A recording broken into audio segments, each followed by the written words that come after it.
The year is 1909, Belfast, Northern Ireland. A gray sky hangs heavy, the wind a biting presence that whips through skeletal scaffolding of wood and iron. It carries the acrid tang of burning coal and the sharp scent of heated metal. The Harland and Wolff shipyards throb with a relentless, visceral energy, a living, breathing organism of industry. Each dawn, thousands of men cross its gates, heads bowed, their footsteps heavy with the weight of their labor. Their clothes are worn, their hands already smudged with the grime of soot and oil before they even grasp their tools. They are here to construct something the world has never witnessed. The Titanic, a name that, at this moment, signifies nothing. It is merely an idea, a blueprint sketched on paper. A vision composed of numbers, precise measurements, intricate calculations.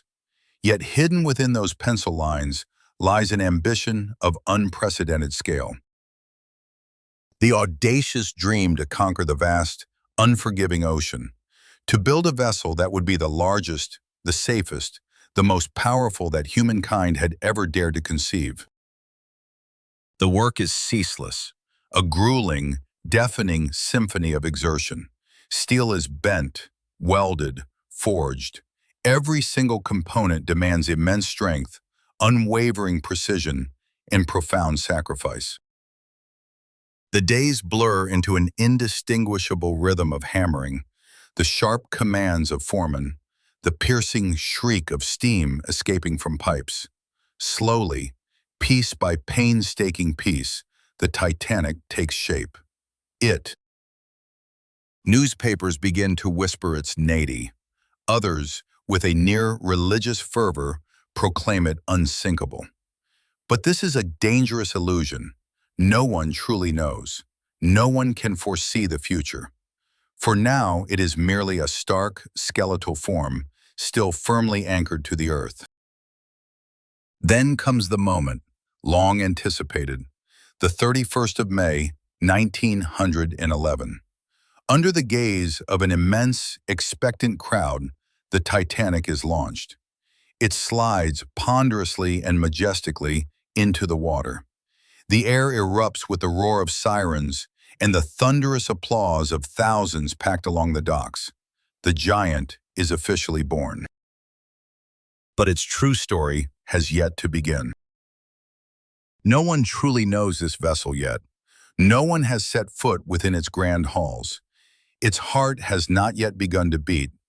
It is a perfect machine, awaiting the moment to fulfill its destiny.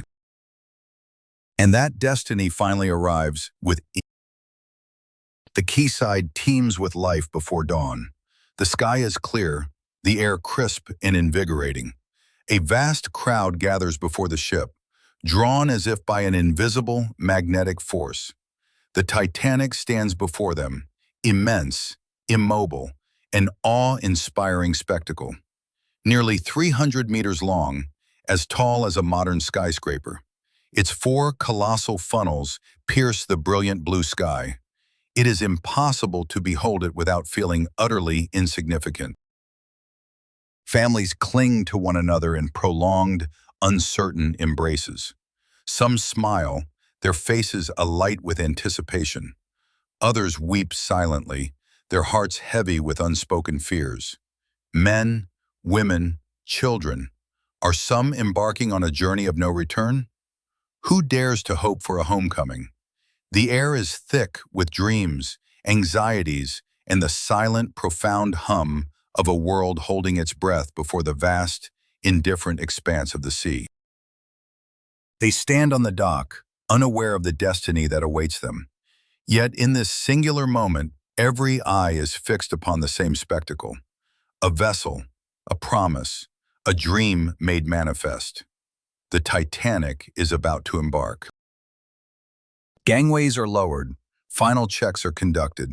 Passengers ascend, one by one, their footsteps echoing with a mixture of confidence and awe. Some stride with assured purpose, while others pause, their gaze drawn upward, tracing the colossal silhouette of the ship as it seems to bend the very sky.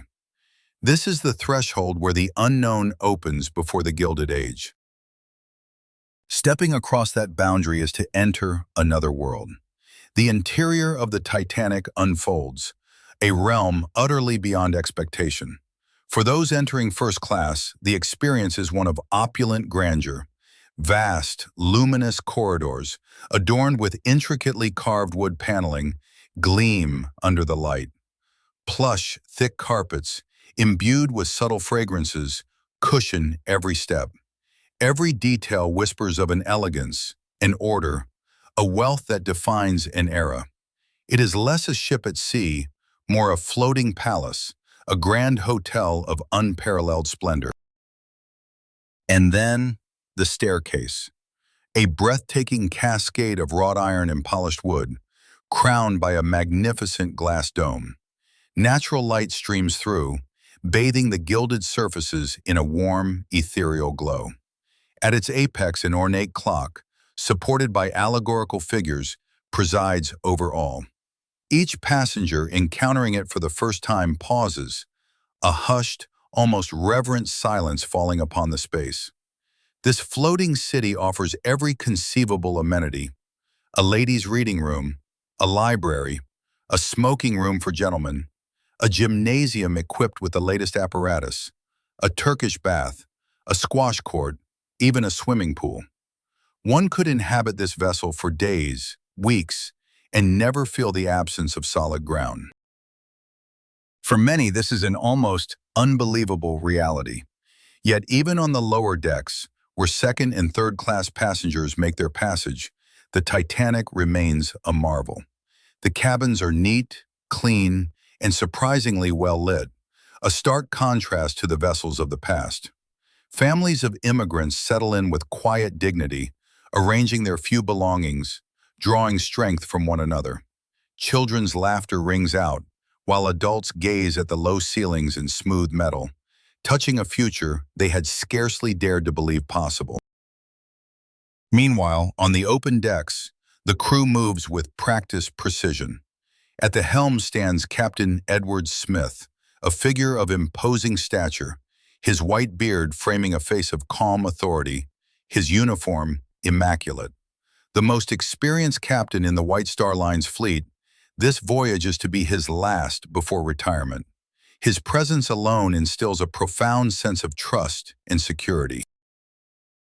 At 12 o'clock sharp, the ship's sirens sound their deep, resonant call. The journey has begun. Ropes are cast off. The colossal propellers begin their slow, powerful churn. Inch by inch, the Titanic pulls away from the quay. Crowds on the dock wave, a sea of hands, their hats and scarves fluttering in the breeze. Tears mingle with shouts of farewell, some voices hoarse with emotion, others falling into a profound silence.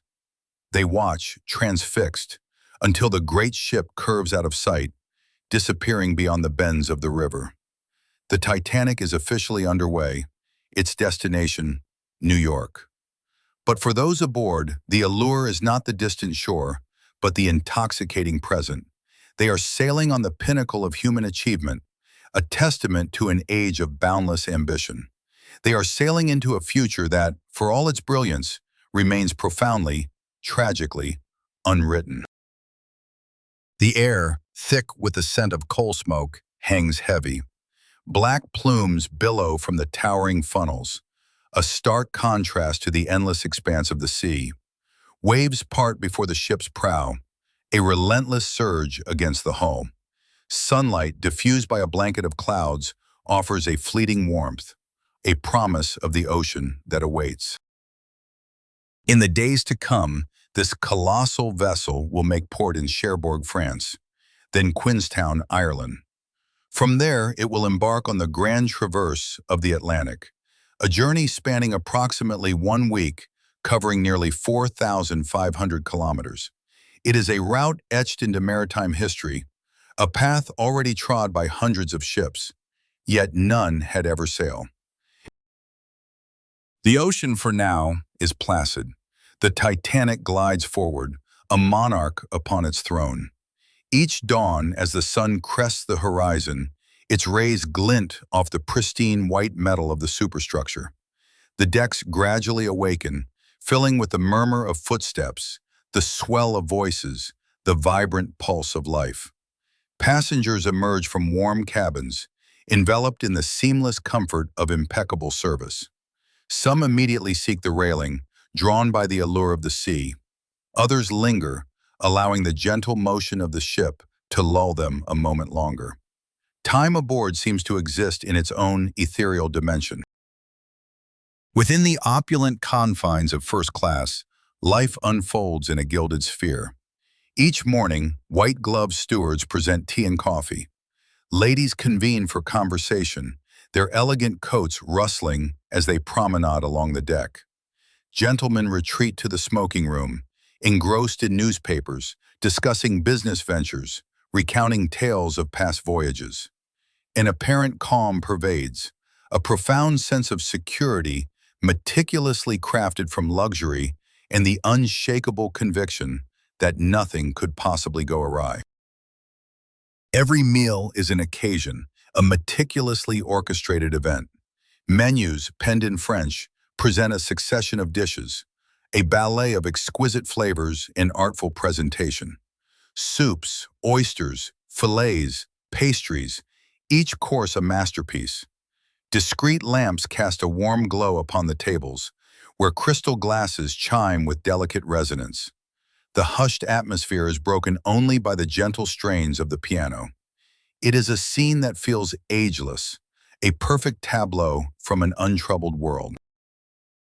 Deeper within the heart of the ship, in second class, life proceeds with a simpler, yet equally serene rhythm. Cabins are comfortable, meals are plentiful, and the atmosphere is decidedly more familial. Many pass the hours playing cards, composing letters, or strolling beneath the vast canopy of stars. There is less formality, but no less hope. For a great many, this voyage represents the tangible embodiment of a brighter future. And still further below, in the very bowels of the vessel, lies third class. Here laughter rings out more boisterously, meals are shared at long communal tables, and songs erupt in a multilingual chorus. Irish, Italian, Swedish, German, all are mingled together, bound by a shared anticipation.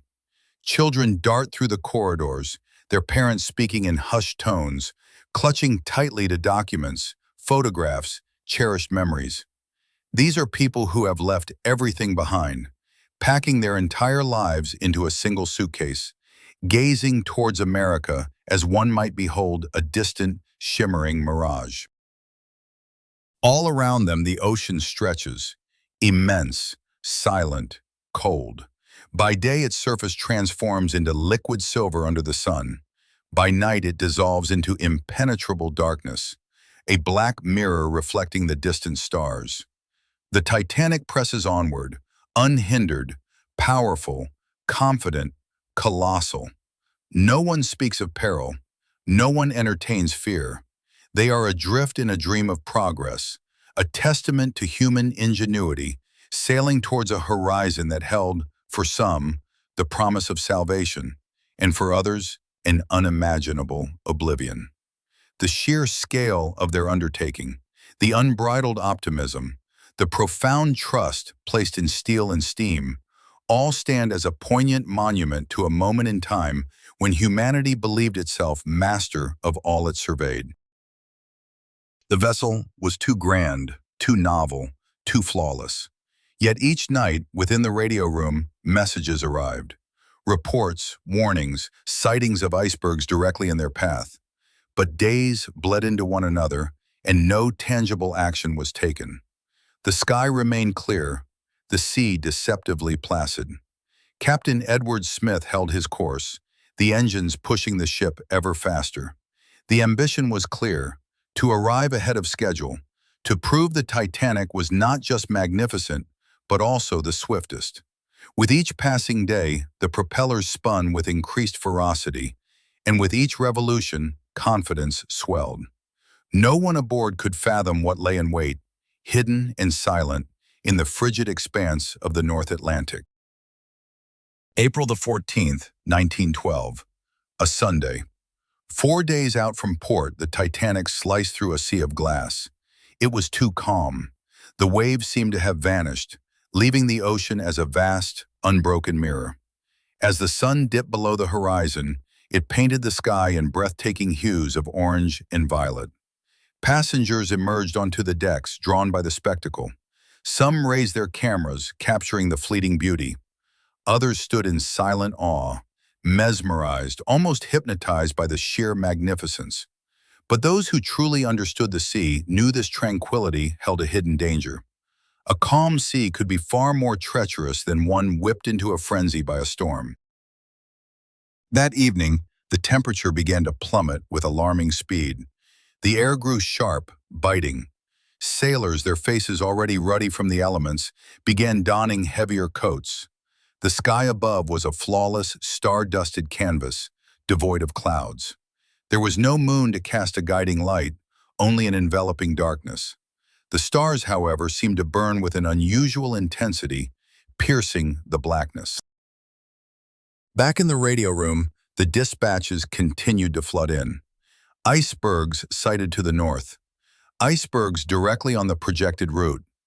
The wireless telegraphists, their fingers flying as they relayed personal messages for the passengers, collected these urgent bulletins. Some of these warnings were indeed delivered to the bridge. The volume of incoming communications was immense, a constant stream of information. Yet, at that critical juncture, no one seemed to grasp the true urgency of the situation. The Titanic's speed remained undiminished, a steady 22 knots. At 11 o'clock, the speed increased to 23 knots. Another message arrived: ice along the planned course. By 11:25, the speed had climbed to 23.5 knots. The final warning came from a vessel nearby, reporting fields of floating ice. The message was received. But the captain was not on the bridge. The officer on watch made a note. Still, the Titanic did not slow. It did not deviate. It pressed onward, straight ahead, an unstoppable titan. Nothing, it seemed, could possibly impede its progress. The great ship sailed directly into a zone of ice, a zone unknown to those on board. Unfelt, the sea was so utterly flat, there was no sound of breaking waves, no telltale foam, no discernible movement, only a profound, endless darkness. On the crow's nest, two lookouts strained their eyes, scanning the horizon, their eyes raw and red from the biting cold, their hands numb with frost. They had no binoculars, none had been provided. They stared into the void, searching for something that could not be seen. Another ice field lay before them. They searched the emptiness, their gaze fixed on the unseen. Then, in mere seconds, an imperceptible shadow, a shade darker than the surrounding blackness, materialized. And suddenly, from the crow's nest, a cry pierced the night. "Iceberg, dead ahead." The cry rips through the frigid night. On the bridge, the officer of the watch acts with swift precision. "Hard to port," he commands. Full speed astern. The great engines labor, their revolutions slowing.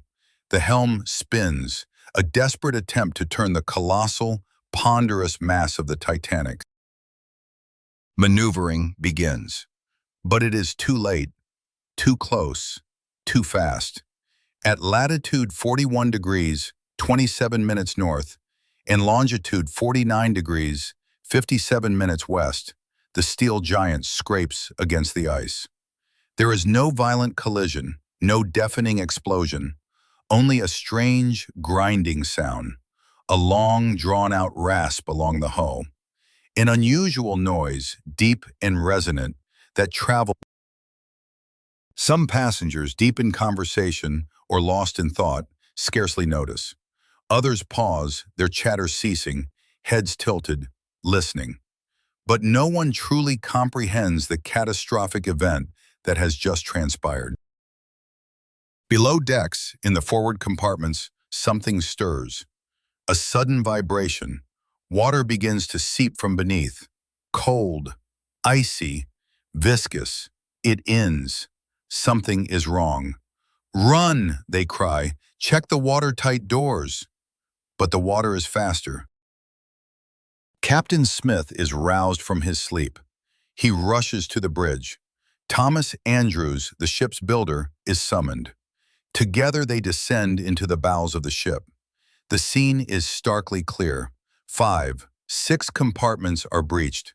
The Titanic, designed to remain afloat with up to 4 compartments flooded, is doomed. 5 means no. The verdict arrives, cold and absolute. The ship will sink. Not immediately, not in minutes, but sink it will. And aboard, no one yet knows. The Titanic, built to conquer the ocean, was not built relentlessly. The boilers begin to falter. The pumps are overwhelmed. The list is minimal, almost imperceptible at first, but it grows with each passing minute. The captain orders the crew to wake the passengers, to prepare the lifeboats, to begin the evacuation. But a larger, more devastating problem looms. The lifeboats are insufficient. More than 2,200 souls are aboard. The lifeboats can carry approximately 1,780. Only half can be saved. The bow is wounded. Water surges in without pause. Many passengers still do not understand. They believe it is a drill. Some laugh. Others dress calmly, slipping evening wear beneath their life jackets.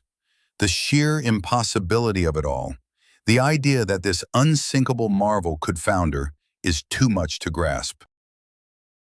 The first lifeboats are lowered, half empty. Passengers hesitate, fearful of leaving the perceived safety of the ship. It is a dark, freezing night. The Titanic still appears solid, majestic. Why abandon her? Music continues to play. The orchestra, on deck, their fingers numb with cold, plays on. A desperate attempt to soothe, to reassure. They will stay until the end. In the lower holds, however, fear has transmuted into absolute chaos. The grand doors, once symbols of opulence, are now sealed, useless barriers.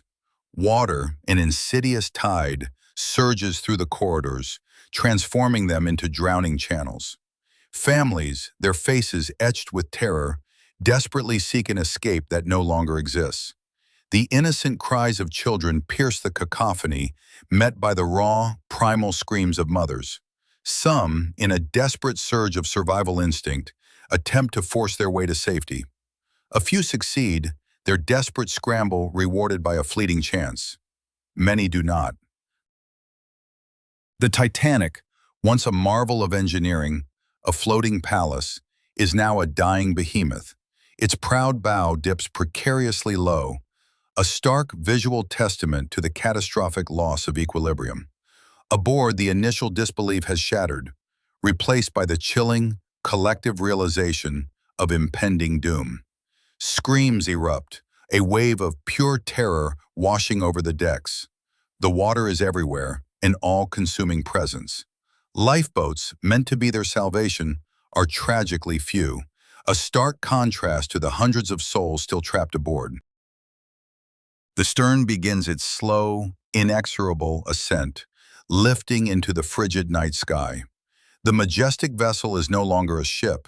It has become a broken, monstrous entity, suspended precariously between the sea and the stars. The bow has already surrendered, submerged beneath the icy depths.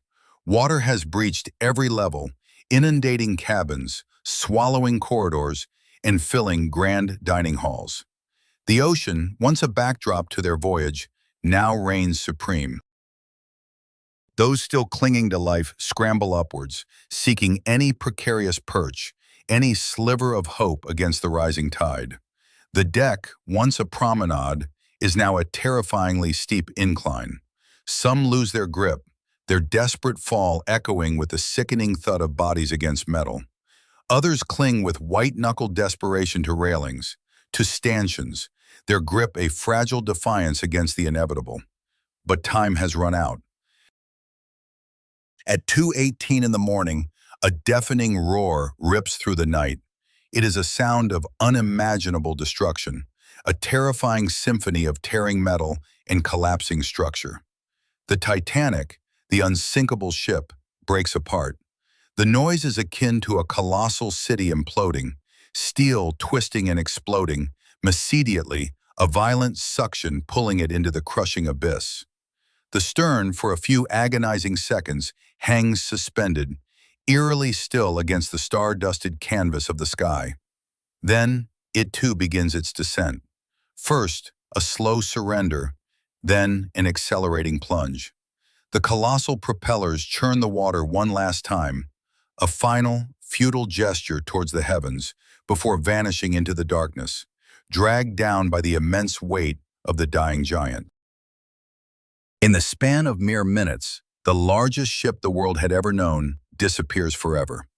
Silence descends, profound and absolute, broken only by the gentle lapping of waves against the wreckage. 150 souls, adrift in the vast, indifferent ocean, their voices extinguished in the frigid darkness. When dawn finally breaks, the sea is eerily calm, a placid surface belied by the tragedy beneath. Where the Titanic once sailed, nothing remains but scattered debris, splintered wood, a lock of hair, a discarded suitcase, the silent testament of human lives lost. The Carpathia arrives hours later, a beacon of hope approaching slowly. One by one, the survivors, shivering, hypothermic, and utterly broken, are pulled aboard.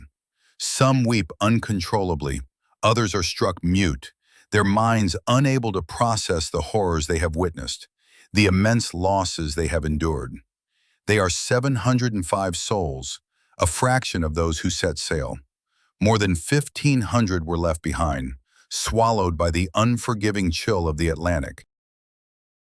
The world awakens to disbelief. An unsinkable ship, sunk. A tragedy so immense it defied comprehension, yet it was devastatingly real. From that day forward, the name Titanic would cease to be merely a name.